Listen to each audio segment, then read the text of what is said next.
ओम सूर्यदेवाय नमः। आप सभी भक्तों का स्वागत है।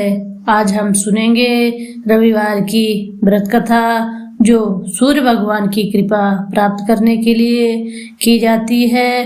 प्राचीन काल में एक बुढ़िया थी। वह नियमित रूप से रविवार का व्रत करती थी। रविवार के दिन सूर्योदय से पूर्व उठकर बुढ़िया स्नान आदि से निवृत्त होकर आंगन को गोबर से लीपकर स्वच्छ करती। उसके उपरांत सूर्य भगवान की पूजा करती थी। कथा सुनकर सूर्य भगवान को भोग लगाकर दिन में एक समय भोजन करती। इसी तरह रविवार का व्रत करती। सूर्य भगवान की कृपा से बुढ़िया को किसी प्रकार की कोई चिंता व कष्ट नहीं था। उसका घर धन धान्य से भरा हुआ था। उस बुढ़िया को सुखी होता देखकर उसकी पड़ोसन उससे बहुत जलने लगी।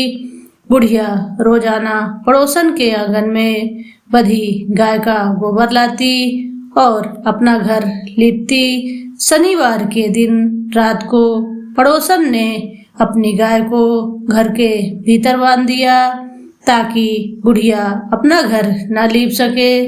रविवार को गोबर न मिलने से बुढ़िया अपना आंगन नहीं लीप सकी। आंगन न लीप पाने के कारण उस बुढ़िया ने सूर्य भगवान को भोग भी नहीं लगाया और उस दिन स्वयं भी भोजन नहीं किया। सूर्यास्त होने पर बुढ़िया भूखी प्यासी सो गई। रात्रि में सूर्य भगवान ने उसे स्वप्न में दर्शन दिया और व्रत न करने तथा उन्हें भोग न लगाने का कारण पूछा।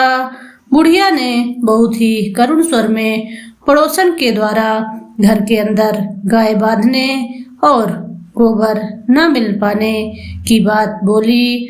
सूर्य भगवान ने अपनी अनन्य भक्त बुढ़िया की परेशानी का कारण जानकर उसके सब दुख दूर करते हुए कहा, हे माता, तुम प्रत्येक रविवार को मेरी पूजा और व्रत करती हो।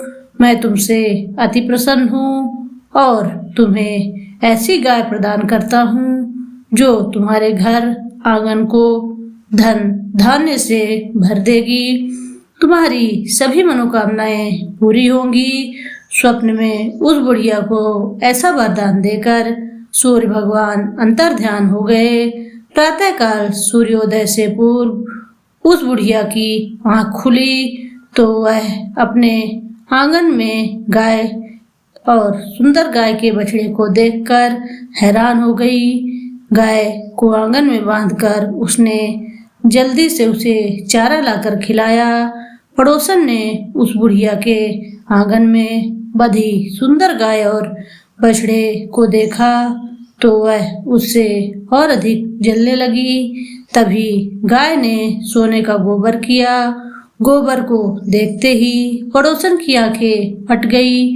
पड़ोसन ने उस बुढ़िया को आसपास ना पाकर तुरंत उस गोबर को उठाया और अपने घर ले गई तथा अपनी गाय का गोबर वहां रखाई।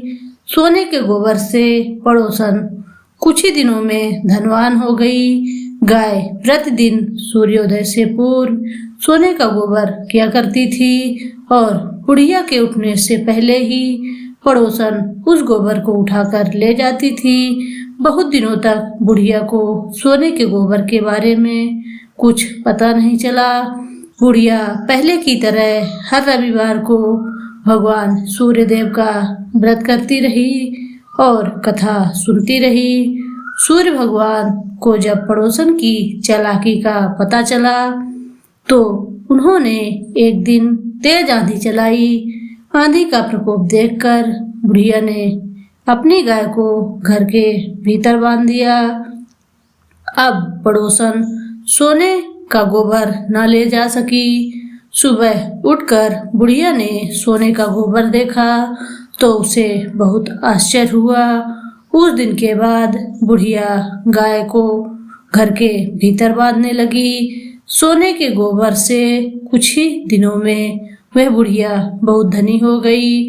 बुढ़िया के धनी होने से पड़ोसन और बुरी तरह जल बुनकर खाक हो गई। अब की बार उसने अपने पति को नगर के राजा के पास भेजा और बुढ़िया के पास सोने का गोबर देने वाली गाय के बारे में राजा को बताया। राजा ने अपने सैनिक भेजकर बुढ़िया की गाय लाने का आदेश दिया। सैनिक बुढ़िया के घर पहुंचे। उस समय बुढ़िया सूर्य भगवान को भोग लगाकर स्वयं भोजन ग्रहण करने वाली थी।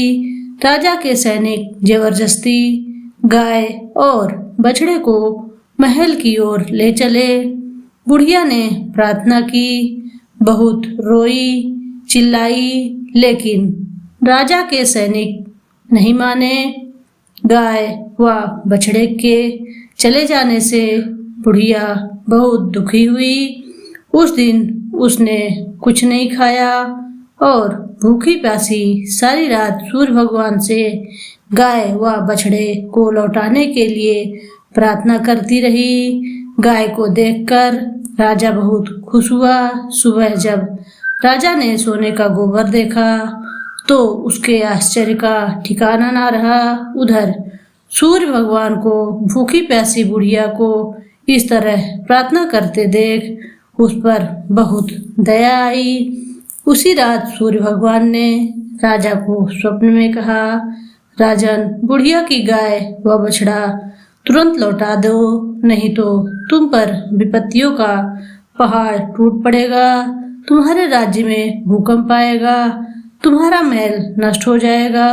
सूर्य भगवान के स्वप्न से बुरी तरह भयभीत राजा ने प्रातःकाल उठते ही गाय और बछड़े को बुढ़िया को लौटा दिया। राजा ने अपनी तरफ से बहुत सा धन देकर बुढ़िया से अपनी गलती के लिए क्षमा मांगी। राजा ने पड़ोसन और उसके पति को भी उनकी इस दुष्टता के लिए दंड भी दिया। इसके बाद राजा ने राज्य में घोषणा करवाई कि सभी स्त्री पुरुष रविवार का व्रत करें। जनता ने भी ऐसा ही किया। रविवार का व्रत करने से सभी लोगों के घर धन धान्य से भर गए। चारों ओर खुशहाली छा गई। सभी लोगों के शारीरिक कष्ट भी दूर हो गए। निसंतान स्त्रियों की गोद भर गई। राज्य में सभी स्त्री पुरुष सुखपूर्वक जीवन यापन करने लगे। इस प्रकार रविवार की व्रत कथा समाप्त हुई। धन्यवाद।